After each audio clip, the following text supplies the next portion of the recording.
Smile. Claire. Tonight. Everyone is here to say goodbye to you. My husband whispered those words while his hand tightened around my waist, right beneath a gold banner that read Goodbye. Claire. The room was full of champagne, polite laughter, and people who already knew I was being pushed out of my own marriage.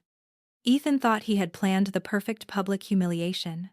He thought I would stand there quietly, swallow the shame, and disappear like a woman who had never mattered. But before the night ended, the CEO he had spent months begging for an investment walked through those doors, looked straight at me, and called me boss.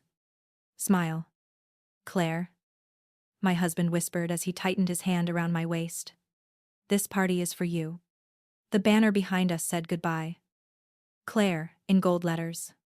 The champagne was expensive. The flowers were white. And every person in that room knew I had not chosen to leave my marriage. My name is Claire Whitaker. I was 34 years old. And that night in downtown Chicago, my husband threw me a farewell party, before he had even handed me divorce papers.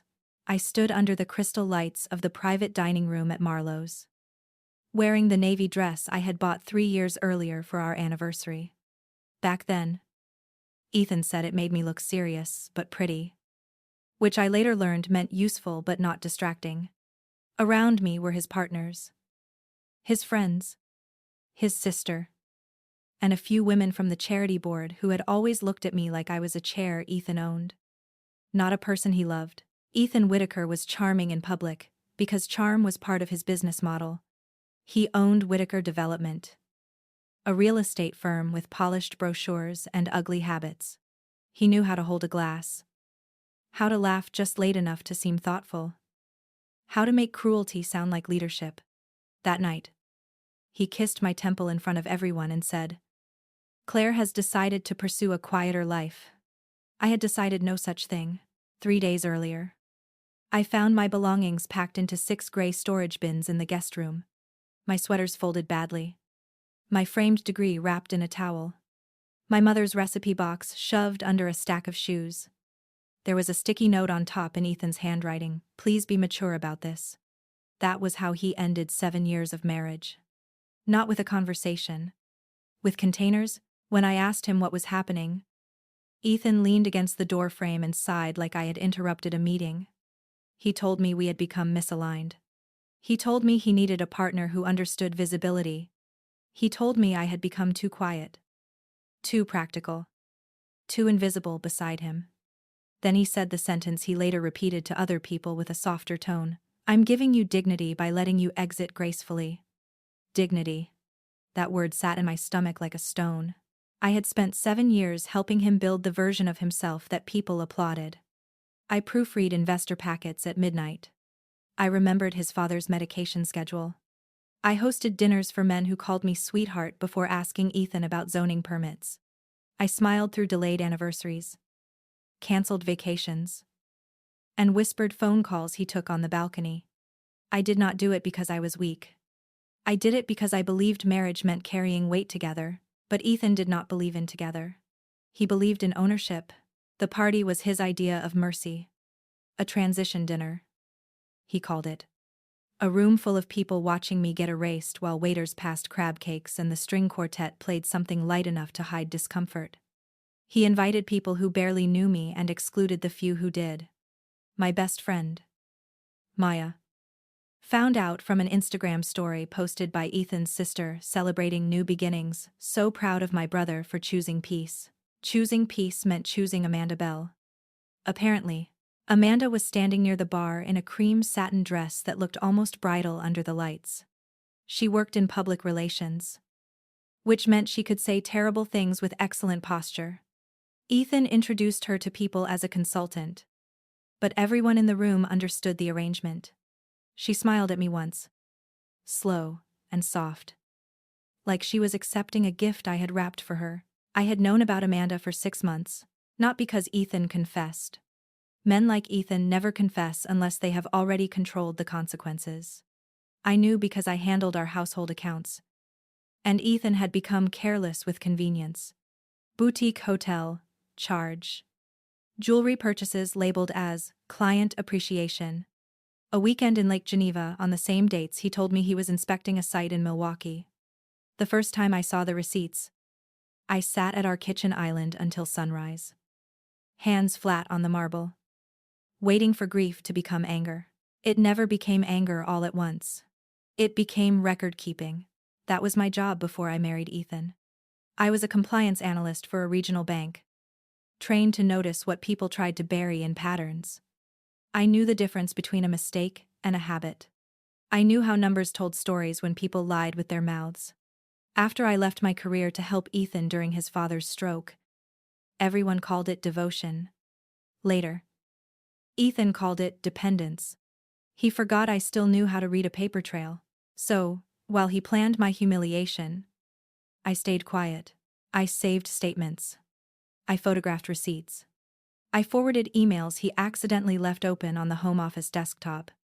I found the revised operating agreement for Whitaker Development tucked inside a folder labeled Renovation Vendor List. Because Ethan always believed boring labels made good hiding places, that agreement mattered. It showed something he had worked hard to make everyone forget before Whitaker Development had his name on the door. It had my money under the foundation. The first property Ethan ever flipped was not funded by his brilliance. It was funded by the inheritance my grandmother left me when she died. $180,000 from a woman who cleaned hotel rooms for 30 years and wrote every expense in a spiral notebook. Ethan said using it was our future. He said my name would remain protected. He said the company would be ours. Even if he handled the public side, I believed him because love makes ordinary lies look like plans. What Ethan did not know was that my grandmother's attorney had insisted on documentation. The initial capital contribution was recorded. My ownership interest was recorded. And years later, when Ethan tried to restructure the company quietly, he made one mistake. He asked me to sign a consent form while his father was in the hospital. Thinking I was too exhausted to notice the language, I noticed. I signed only after adding one clause his attorney apparently never explained to him properly. Any sale, a transfer, merger, or equity dilution required my written approval. Ethan thought I was a wife he could dismiss. On paper, I was still the majority voting member of the holding company that controlled his precious firm. I had not used that power because I never wanted war. That is the part people misunderstand about quiet women. Silence does not always mean ignorance. Sometimes it means we are giving people one last chance to become decent without being forced. I gave Ethan many chances. I gave him years. I gave him private conversations. And calm questions. And the dignity he pretended to offer me, he answered with a goodbye party. At 8:30, Ethan tapped a spoon against his champagne glass. The room softened into attention. His sister, Lauren, lifted her phone higher to record. Amanda stepped closer to the center as if she belonged in the frame. I stood beside Ethan, with my hands clasped, feeling the edge of my wedding ring press into my palm. The ring was loose now. I had lost weight without trying. I want to thank everyone for being here, Ethan began, smiling that careful smile. Tonight is bittersweet. Claire has been part of my life for a long time. And though chapters end, respect remains. Respect. Some people in the room nodded like they had just heard something generous. He turned toward me then, his eyes bright with performance. Claire has always preferred life behind the scenes. And honestly, I think this next season will suit her. Less pressure. Less public responsibility. She'll be more comfortable away from the pace of what we're building. What we're building, the words moved through me cold and clean. Then Lauren laughed softly. Just loud enough. She never liked the spotlight anyway. Amanda looked down into her champagne, hiding a smile. A few people chuckled because cruelty feels safer when it comes dressed as a joke. Ethan squeezed my waist again, warning me without words. Be graceful. Be quiet. Let me finish. I looked at the gold goodbye banner and thought of my grandmother's spiral notebook. Every number written carefully because she believed people survived by keeping track. Ethan lifted his glass higher. So here's to Claire. for knowing when to step aside. That was when the dining room doors opened. At first, no one turned fully. People glance at interruptions before they respect them. But the room changed when the maître hurried in with two men in dark suits and a woman in a charcoal blazer walking between them. She was tall, silver-haired, and calm in a way that made the air rearrange itself. I recognized her immediately from quarterly reports, industry panels, and the one video Ethan watched 3 times before calling her impossible. Victoria Hale, CEO of Hale Meridian Capital. Ethan had spent 18 months trying to get her firm to invest in his waterfront redevelopment project. He talked about Victoria like she was a locked vault he deserved to open. He sent proposals, gifts, revised projections, invitations. She ignored most of them. When she did reply, it was through assistance with sentences short enough to bruise his ego. Now she was standing at his goodbye party. Ethan's hand dropped from my waist. "Victoria," he said. And his voice changed. Not much, but enough. Softer. Hungrier. "I didn't realize you were coming." She did not look at him first. She looked at me. Then Victoria Hale crossed the room while every phone slowly lowered and every conversation died. Her heels clicked against the polished floor. Steady as a countdown, she stopped in front of me, held out her hand, and smiled like we had not just met in a room designed for my humiliation. "Claire Whitaker," she said clearly, so everyone could hear. "I'm sorry I'm late." I took her hand, feeling my pulse in my fingertips. Then she turned slightly toward Ethan, Amanda, Lauren, and the crowd of people waiting for the social rules to explain what was happening. Victoria's expression remained pleasant. That somehow made it worse for them. "I don't believe I've had the pleasure of meeting your husband formally," she said to me. "But before we continue with any discussion regarding Whitaker development, I thought it was important to greet the person who actually has authority over the company." The room went still. Ethan blinked once. "Excuse me." Victoria looked back at me. "Not him, boss," she said, with absolute calm. "Would you prefer we discuss the acquisition offer privately? Or should we begin here? You can hear humiliation differently when it misses you." A second earlier, the room had been arranged around Ethan's performance. Every laugh, every glass, every polite nod was designed to make me smaller. Then, Victoria Hale said the word boss. And all that cruelty collapsed inward. Not loudly. Not dramatically. It folded like wet paper. Ethan's face did not fall all at once, but I saw the first crack at the corner of his mouth, where confidence became calculation. He recovered quickly because men like Ethan survive by pretending they are never surprised. He stepped forward with a tight smile and offered Victoria his hand. "There's been some confusion," he said. "Claire's not involved in operations. She was an early supporter. But the company structure has changed significantly." He spoke in that polished tone he used with lenders and journalists, the one designed to make a lie sound like a summary. Victoria did not take his hand. "I'm sure that's what you hoped," she said. A soft sound moved through the room. Not a gasp. Something smaller. The sound people make when they realize they may have chosen the wrong side too early. Lauren lowered her phone. Amanda's expression sharpened. I stood very still. Because stillness had protected me before. Victoria opened the charcoal folder one of her associates carried and drew out a document with colored tabs marking the edges. "Our legal team completed due diligence this afternoon," she said. "Whitaker Development's controlling interest runs through Whitaker Holdings. The majority voting member of Whitaker Holdings is Claire Whitaker. Any transaction affecting controlling equity requires her written approval." She turned to me slightly. "Your approval." Ethan gave a short laugh that fooled no one. "That agreement is outdated." "No," I said, before Victoria had to answer for me. "It isn't." It was the first full sentence I had spoken all night. And the room shifted toward me like a field leaning under wind. Ethan looked at me the way he used to look at contractors who missed a deadline. Irritated. Disbelieving. still certain the problem could be managed if he applied enough pressure. Claire, he said softly.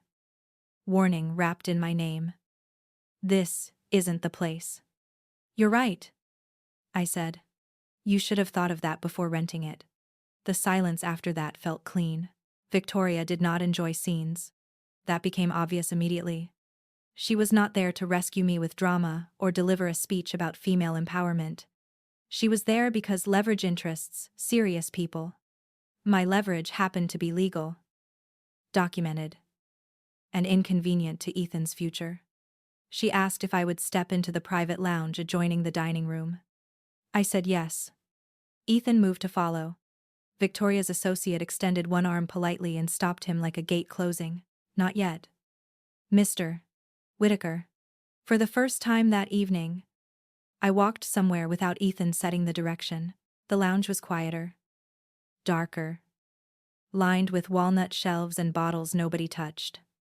Victoria sat across from me at a low table while her counsel, Andrea Kim, laid out the relevant documents in precise order.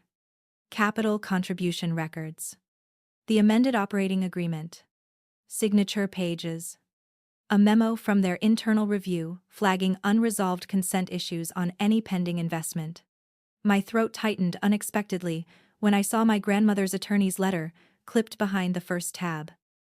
Her old-fashioned letterhead still intact. I almost didn't come in person, Victoria said. My office initially treated this as a routine hold issue. Then I read your original contribution file. I glanced up.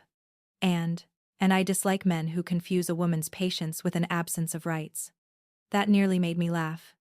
Though my hands were shaking too hard for it.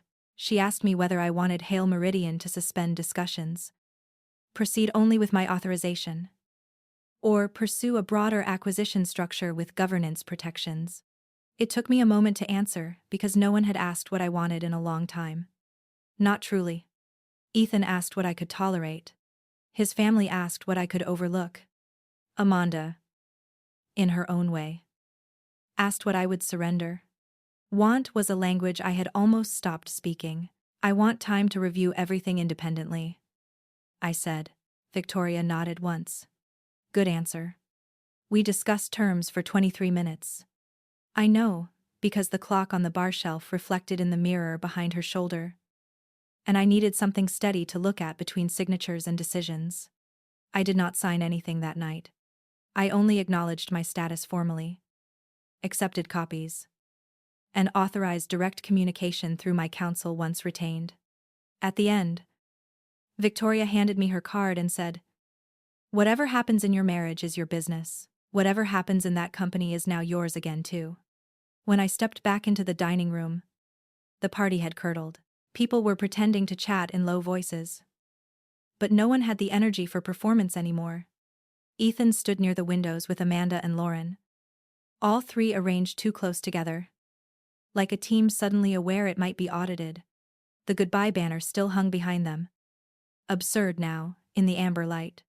For one strange second, I felt sorry for the room itself. It had been rented for my humiliation, and had instead become evidence. Ethan crossed the floor toward me before I reached the coat check. What the hell was that, he asked. Voice low but stripped of varnish. Why would you do this here? I looked at him carefully. Do what? This stunt. I almost pitied him then. Even now. He needed the story to be that I had ambushed him. Not that he had exposed himself. Not that documents existed before emotions. Not that the law had been sitting quietly in our filing cabinet while he slept beside me and planned my exit party. He needed to believe the humiliation had been invented in that moment instead of earned over years. You threw me a farewell party, Ethan, I said. In public. His jaw flexed. That was supposed to be civilized. No, I said. It was supposed to be useful. Amanda came over then. Slower than before. Her chin lifted in practiced calm. Claire, I think everyone's emotions are high, she said. Maybe this can be resolved privately. I turned to her. You charged a 2-night stay at the Halcyon Hotel to client hospitality on March 14 and 15. You may want to be careful when using the word privately. All the color left her face. Lauren stared at me.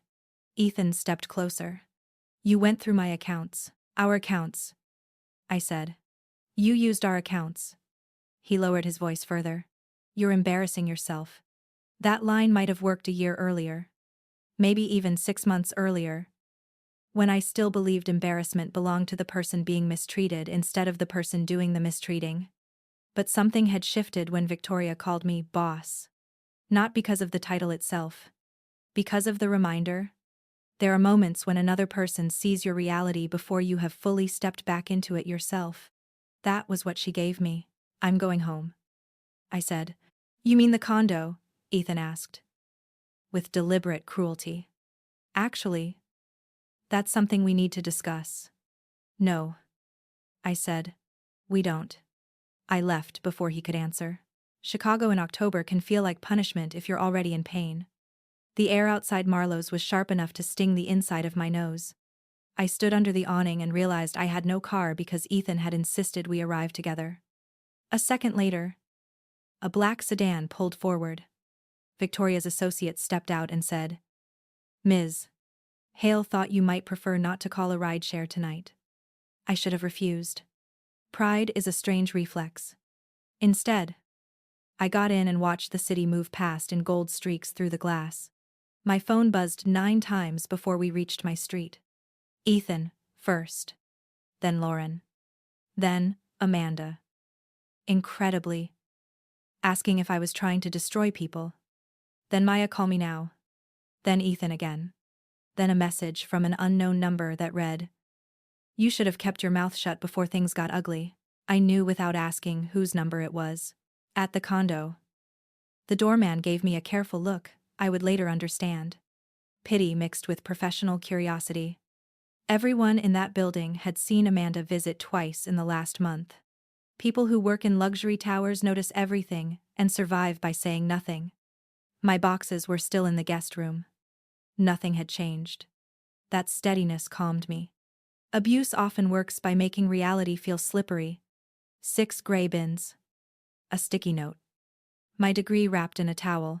Fax brought me back into my body. I called Maya and put her on speaker while I opened my laptop. Please tell me you didn't stab him, she said instead of, hello, not physically. She made a noise halfway between relief and admiration. Maya had known me since college. Back when I wore thrifted blazers and worked 2 jobs and still believed effort protected people from betrayal. She had never liked Ethan. She tolerated him the way good friends tolerate weather they know they cannot change. I told her what happened in the lounge. What Victoria said. What Ethan said outside. What Amanda's face looked like when I mentioned the hotel. He's going to panic, Maya said. He already is. Good. I opened the folder on my desktop labeled Household PDFs.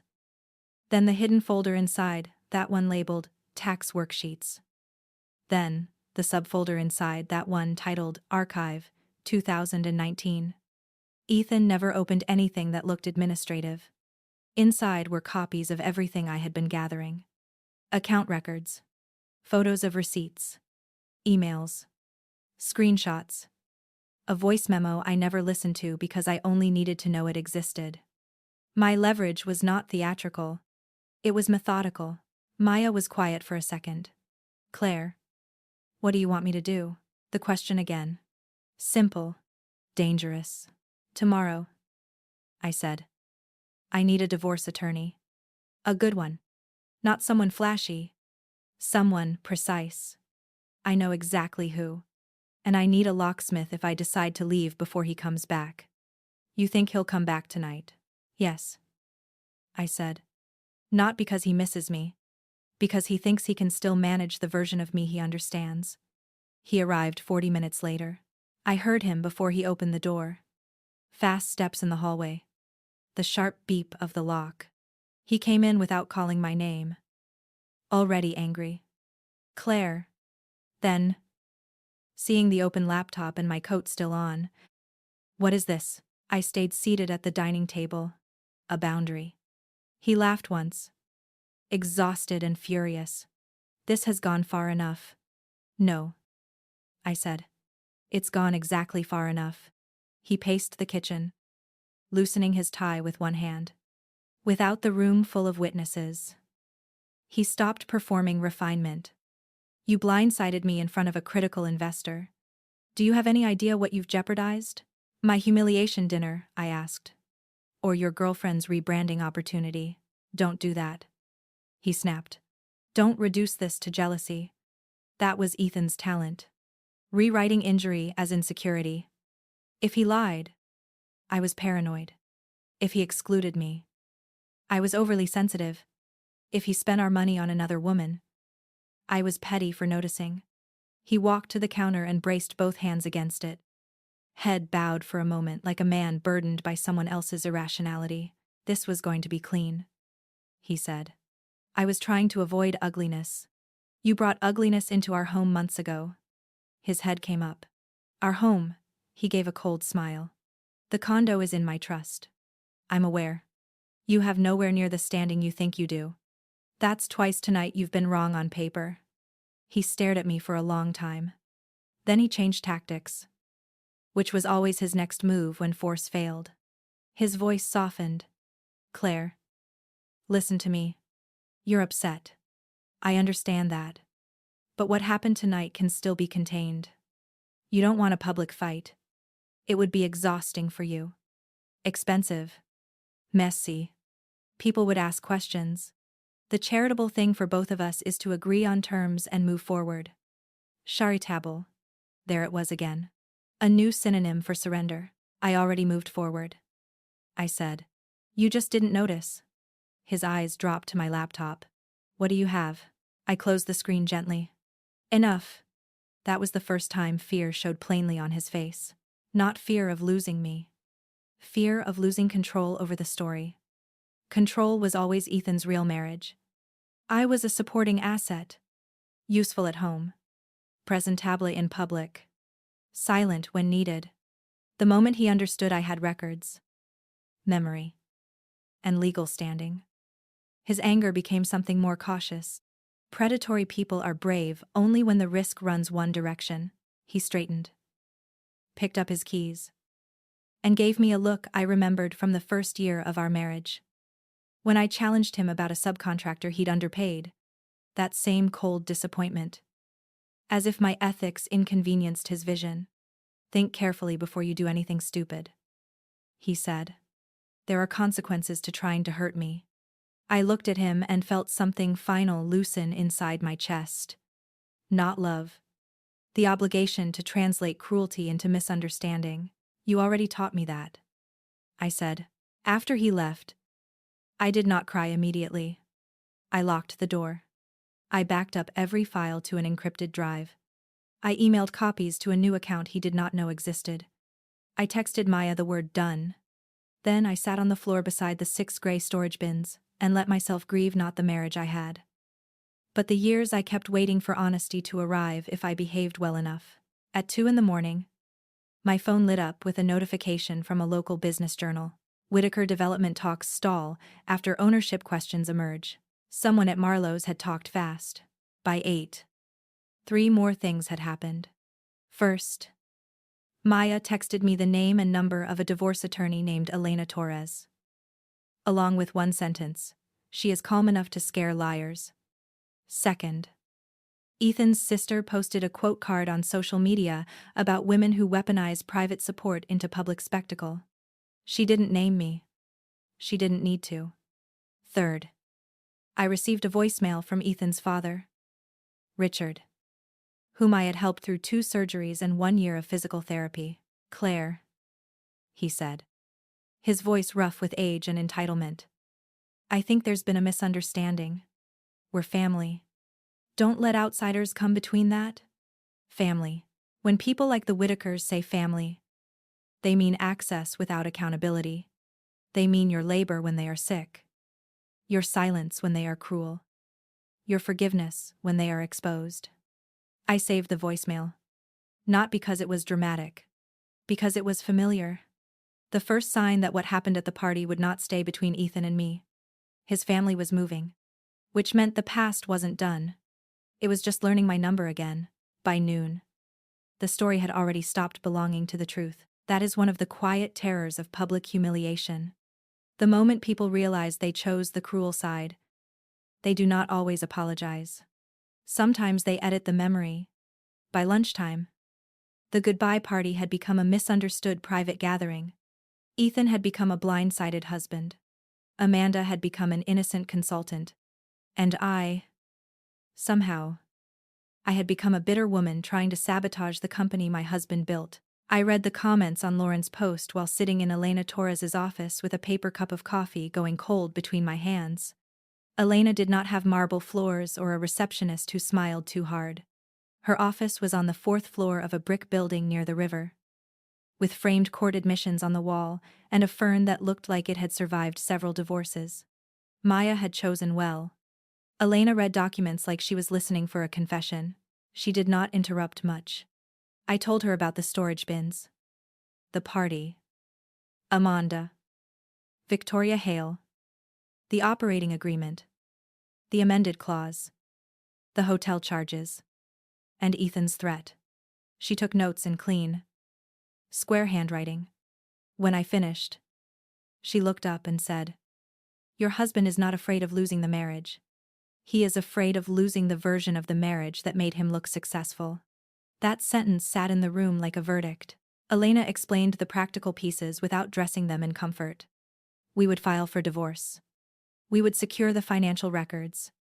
We would notify Ethan through counsel that he was not to remove, alter, transfer, or destroy company documents. We would address the condo separately. The trust issue was real. But so were marital contributions, shared funds, and the fact that Ethan had used our home as both residence and business hospitality space when it benefited him. "Do you feel safe returning there?" Elena asked. I thought of Ethan's voice in the kitchen. "Think carefully before you do anything stupid." I thought of his father's voicemail. That smooth family pressure, wrapped in concern. I thought of Amanda's message from the unknown number. Ugly, because fear had finally reached her. Safety is not always about fists. Sometimes, it is about whether a person believes your reality belongs to them. "No," I said. "Not completely." Elena nodded. "Then we don't build a strategy around your endurance." That was the first time in years someone treated my exhaustion as information instead of weakness. She gave me instructions. Do not respond directly to Ethan except in emergencies. Save everything. Photograph the storage bins before moving them. Take screenshots of posts and messages before they disappear. Do not threaten. Do not explain. Do not negotiate in hallways, kitchens, restaurants, elevators, or through relatives who suddenly discover the word family. When I left her office, my phone showed 14 missed calls, 3 from Ethan, 2 from Lauren, 4 from Richard, 1 from Ethan's mother, Patricia, who had not called me on my birthday in 5 years, 2 from unknown numbers, 2 from Amanda. The voicemails were worse than the calls because they showed the family machine warming up. Richard sounded wounded. Patricia sounded disappointed. Lauren sounded angry. Ethan sounded calm, which meant he was no longer reacting. He was planning. I went to the condo with Maya and a locksmith. The doorman's eyes widened when he saw Maya carrying banker's boxes and the locksmith holding a tool case. I smiled at him because he had always been kind enough to pretend not to notice my loneliness. Upstairs, the condo felt staged, as if Ethan's absence had polished it. Gray sofa, glass dining table, white orchids Amanda probably admired, 6 storage bins still in the guest room. My life, waiting for permission to leave. Maya photographed everything. She photographed the bins, the sticky note, the closet with Amanda's silk scarf tucked behind Ethan's winter coats, the drawer where my passport had been moved from the document safe to a stack of old appliance manuals. That detail made both of us stop. I had not moved it. Ethan had no reason to move it unless he wanted to know whether I could leave quickly. Maya held it up with 2 fingers. "Face hard, Claire," she said quietly. "This is not just divorce ugly. I know. The locksmith changed the code on the small personal safe I had bought years earlier for my grandmother's jewelry and documents. Ethan never used it because he called it your little paranoia box. Inside were the original contribution letter, my grandmother's will summary, the operating agreement, and a photo of her standing in front of the first house she ever rented with her own name on the lease. I stared at that photograph longer than the papers. Her shoulders were straight, her smile was small. She looked like a woman who had survived by refusing to beg. At 4:30, Ethan came home. Maya saw him first through the peephole. He's alone, she said. For now. I opened the door with the chain still on. Ethan stood in the hallway, wearing the same suit from the party. Though his tie was gone, he had the expression of a man arriving to correct a clerical mistake. His eyes moved from my face to the chain to Maya behind me. A tiny insult flickered there. He did not like witnesses he had not chosen. Open the door. Claire, he said. No. He exhaled through his nose. This is my home. It is also my residence. You're making everything worse. I'm documenting everything accurately. His gaze sharpened. You met with a lawyer? Yes. For a second. The hallway felt colder than outside. Ethan leaned closer, lowering his voice though Maya could still hear every word. You have no idea what Elena Torres can and cannot do for you. I know the kind of attorney she is. She'll fill your head with fantasies, bill you until you're broke, and leave you with nothing but resentment. I smiled faintly. You found out her name fast. That was the wrong thing for him to reveal. And he knew it. His face tightened. Somewhere behind him, an elevator dinged. He glanced back, then leaned in again. Claire, I am trying to protect you from embarrassing yourself. Victoria Hale does not care about you. She cares about leverage. The second you're inconvenient, she will discard you. Maybe, I said. But she read the documents before speaking. You spoke before reading. His eyes went flat. Then he did something I had not expected. He softened. Completely. His shoulders dropped. His face rearranged into tired regret. I handled things badly, he said. I can admit that. The party was a mistake. Amanda was a mistake. But destroying everything we built is not justice. It's grief pretending to be power. There was the Ethan I had married. Or rather, the Ethan I had invented from fragments. He could still find the exact tone that reached old places in me. He knew which words sounded mature. Mistake. Grief. Built. He knew how to make accountability feel like a shared project. For one dangerous second, I remembered hospital corridors. His father, asleep after surgery. Ethan crying into both hands while I held his shoulders. Then he ruined it by adding, You don't even know how to run a company. The old place inside me closed. No, I said.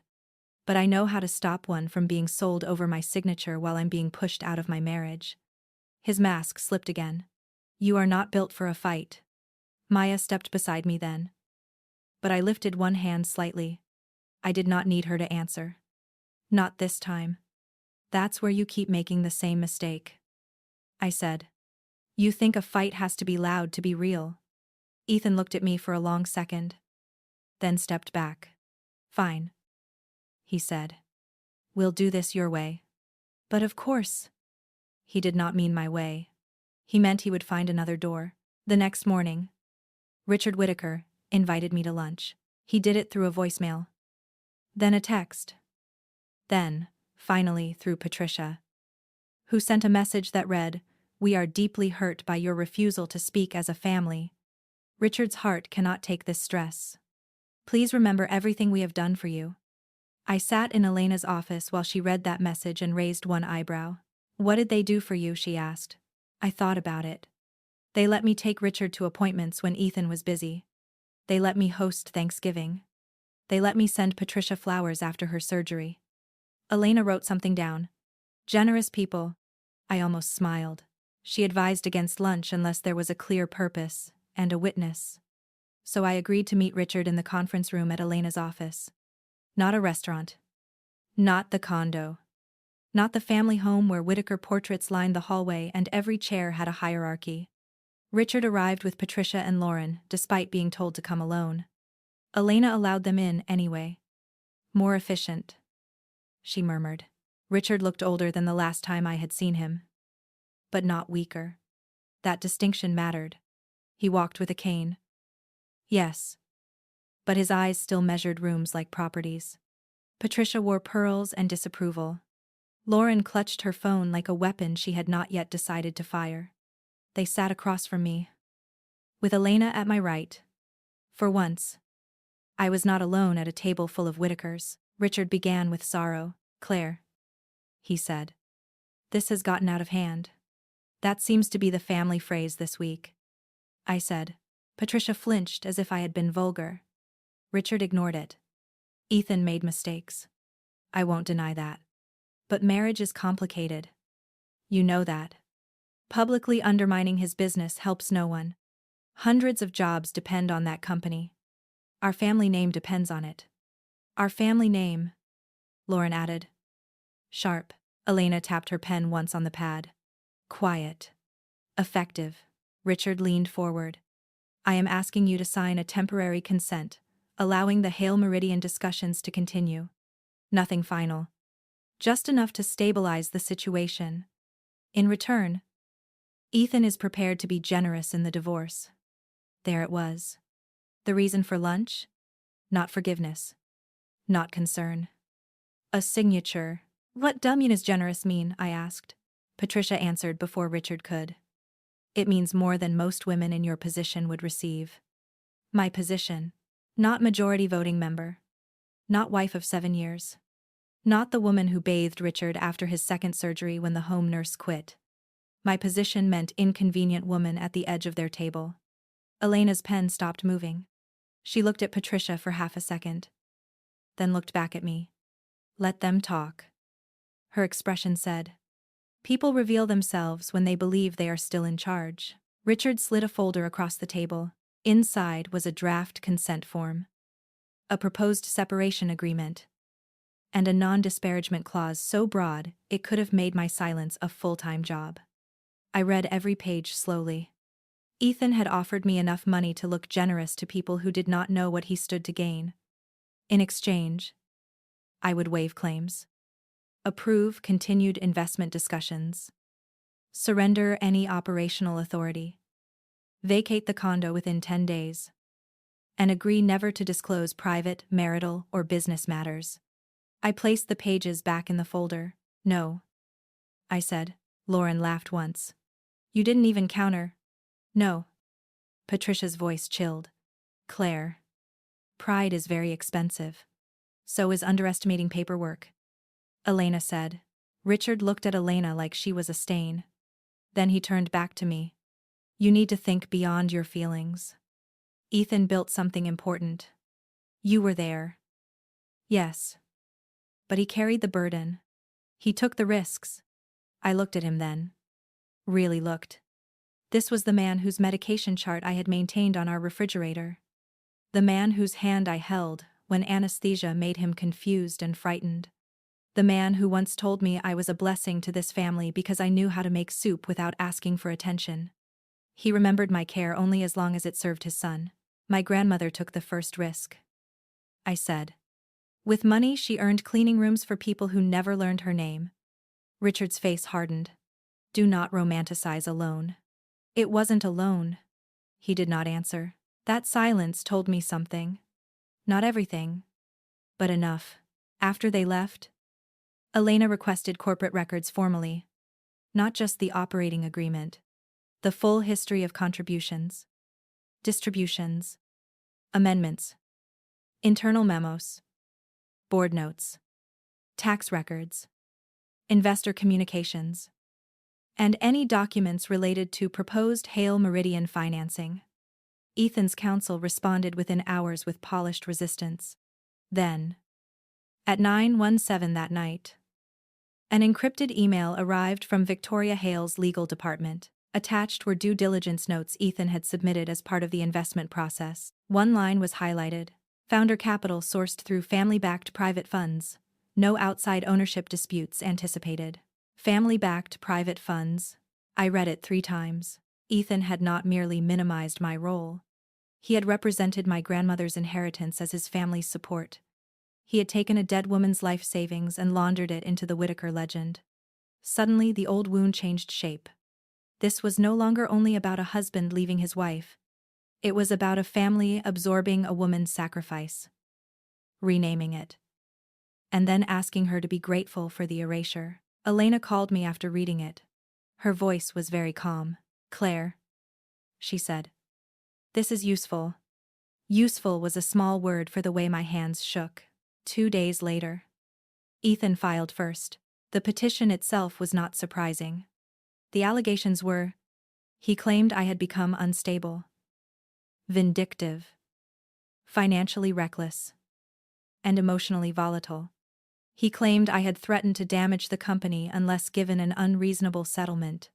He claimed I had abandoned marital cooperation. That phrase almost made me laugh. Marital cooperation. Apparently, meant smiling beneath a goodbye banner while your replacement stood near the bar, but the most dangerous piece was not the filing. It was the affidavit attached to it. Amanda had signed a statement.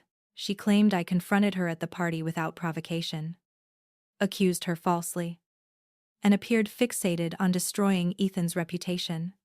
She described herself as a professional consultant caught in a domestic conflict. She did not mention the hotel. She did not mention the jewelry. She did not mention the text from the unknown number. She did not mention that the unknown number was linked to a corporate phone billed through Whitaker Development. Elena read the affidavit, then looked at me over the top of the pages. "Do you still have Amanda's message?" "Yes." "Good."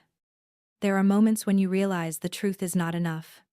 Not because truth is weak, but because lies move faster when they are dressed professionally. Ethan understood reputation. Amanda understood narrative. Lauren understood social media. Richard understood pressure. They were not just trying to win a divorce. They were trying to bury me under a version of myself that would make no one believe me when I finally spoke. So I stopped waiting for decency. I gave Elena the encrypted drive. I gave her the hotel records, the charge descriptions, the corporate phone screenshots, the folder from the safe, the original contribution documents, Richard's voicemail, Patricia's texts, and the photo of my passport hidden in appliance manuals. I gave her everything except my grandmother's photograph. That stayed with me. Some evidence is for court. Some evidence is for courage. The hearing was scheduled for temporary orders the following Monday. Ethan wanted exclusive use of the condo, limits on my access to company communications, and an order preventing me from interfering with Hale Meridian discussions. Elena filed our response on Friday afternoon. It was precise, factual, and cold enough to burn. She did not call Ethan cruel. She did not call Amanda a liar. She did not call the party what it was. She simply arranged the documents in a sequence no performance could easily survive. On Sunday night, I returned to the condo one last time to collect the gray bins. Maya came with me. The place smelled faintly of Ethan's cologne and someone else's perfume. The orchids were gone. So was Amanda's scarf. But the goodbye banner from Marlowe's had somehow made it back, folded badly on the dining table inside a clear plastic event bag. I stared at it for a long moment. Gold letters pressed against plastic. Goodbye, Claire. Maya touched my shoulder. "Leave it." "No," I said. I picked up the bag and placed it on top of the last storage bin. Not as a keepsake. As a reminder of the exact moment Ethan mistook cruelty for control. The next morning, we walked into court with 3 boxes of documents, 1 folded banner, and the quietest anger I had ever carried. Ethan was already there. So were Amanda, Lauren, Richard, and Patricia. They had dressed for victory. The courthouse hallway smelled like burnt coffee, floor wax, and people trying not to panic. Ethan stood near the window with his attorney, one hand in his pocket, the other holding his phone like a shield. Amanda sat beside Lauren, whispering something that made Lauren's mouth tighten. Richard and Patricia occupied the bench like a royal couple, waiting for an apology from the servants. When they saw me, their eyes moved first to my face, then to the boxes Maya carried behind me, then to the folded goodbye banner, resting on top. Ethan smiled. That was how I knew he was nervous. Not his real smile. Not the one I used to see when we were young and broke and eating takeout on the floor of our first apartment. This was the investor smile. The courtroom smile. The smile of a man who believed if he looked calm enough, reality might cooperate. He glanced at Elena, then at me. "Claire," he said softly, as if we had met by accident at church. "It didn't have to come to this." "No," I said. "It didn't." Elena touched my elbow once. Not to silence me, but to remind me I did not owe him a hallway trial. We sat on the opposite bench. Maya placed the boxes at our feet and took the seat beside me. She did not say anything. She did not need to. Her presence was a steady wall. Across the hallway, Amanda kept looking at the boxes like they might start speaking before court began. At 9:30, we entered the courtroom. Temporary orders are not supposed to feel dramatic. No Yuri. No speeches for television. Just a judge. 2 attorneys. Paper. And people pretending their lives have not turned into files. Judge Kessler looked like she had heard every version of human selfishness and had stopped being impressed years ago. Ethan's attorney began with polished concern. He spoke of business stability, reputational harm, marital conflict, and the urgent need to prevent interference with a pending investment. He made Ethan sound like a builder. He made me sound like weather. Then he said I had inserted myself into company affairs at a sensitive moment due to emotional distress caused by the breakdown of the marriage. I watched Ethan lower his gaze modestly, as if embarrassed by my pain but nobly enduring it. Amanda sat still behind him, hands folded, face arranged into professional sadness. Lauren nodded at the right moments. Richard closed his eyes once, like a father praying for a difficult daughter-in-law. Elena waited until he finished. Then she stood. "Your Honor," she said. "My client did not insert herself into company affairs. She was already there." That sentence changed the temperature. Elena did not raise her voice. She did not insult Ethan. She did not perform outrage for me or anyone else. She walked the judge through the documents as if laying down stones across a river. First, my grandmother's inheritance record. Then the initial capital contribution. Then the original operating agreement naming my interest. Then the amendment Ethan had asked me to sign during Richard's hospitalization. Then the clause requiring my approval for any transfer, dilution, merger, or financing affecting control. Ethan's attorney objected twice. Both times, Judge Kessler let Elena continue. The first crack came when Elena submitted the due diligence memo from Hale Meridian. Mr. Whitaker represented the founder capital as family-backed private funds, she said. He did not disclose that the primary capital came from Mrs. Whitaker's separate inheritance, nor that Mrs. Whitaker retained majority voting authority through Whitaker Holdings. She placed the page on the document camera. The highlighted line appeared on the monitor. Family-backed private funds. Richard shifted in his seat. I did not look at him. I looked at the words. My grandmother had cleaned rooms for people who left towels on floors and coins on nightstands. She had saved quietly, carefully, proudly. Ethan had taken the result of her life's discipline and made it sound like his father had written him a generous check. There are thefts of money, and there are thefts of meaning. That line was both. Then Elena moved to the affidavit. Amanda's face changed before her name was spoken. Elena read only the necessary part. Amanda's claim that I had confronted her without provocation. Amanda's claim that she had no personal relationship with Ethan beyond consulting.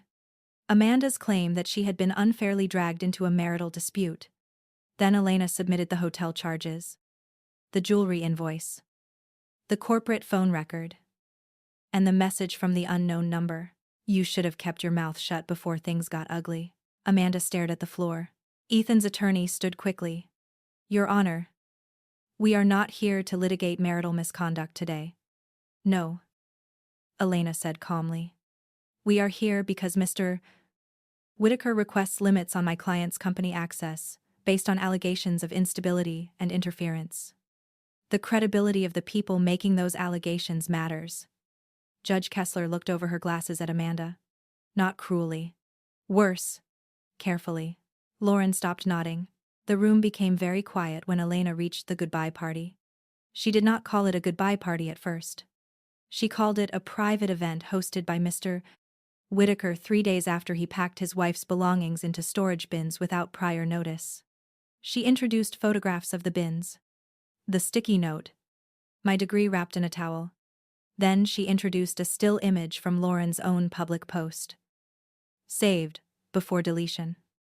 Showing the gold banner behind me. Goodbye. Claire. A small sound came from Patricia. I finally looked at Ethan. For years, I had wondered what it would feel like if people saw him clearly. I imagined satisfaction. Heat. Maybe triumph. But what I felt was quieter than that. It was not joy. It was relief, without softness. The room was not magically healing me. The judge was not returning my years. But the lie had to stand beside the evidence now. That was enough. Judge Kessler turned to Ethan's attorney. Counsel. Your client characterized this as an amicable transition gathering. His attorney hesitated. That was my understanding. Your Honor. The judge looked at Ethan. Was that your understanding too? Ethan's mouth opened. Closed. For the first time since I had known him, he could not find a sentence attractive enough to hide inside. It was meant to be respectful, he said finally. Elena lifted the photograph again. Respectful to whom? No one answered. The orders did not give me everything. Courts rarely give anyone everything in one morning. But they gave me enough. Ethan was denied exclusive control over company communications. Both parties were ordered to preserve documents and financial records. Any Hale Meridian transaction required acknowledgement of my voting authority and independent counsel review. Ethan was denied exclusive use of the condo pending further proceedings. Though I had already decided I did not want to live there anymore, Amanda's affidavit was not struck. But the judge noted credibility concerns on the record. Credibility concerns. A polite legal phrase for the smell of smoke. Outside the courtroom. Richard tried once more. He approached me with Patricia beside him, his cane tapping hard against the floor. Claire, he said. Voice low. You made your point. No, I said. The documents made it. His face tightened. Do you understand what this could do to our family? I looked at him. And this time, I did not search for the man I had cared for. I saw only the man in front of me. Yes, I said. It might make your family tell the truth. Patricia's eyes filled with offended tears. After everything we gave you, I held the folder against my chest.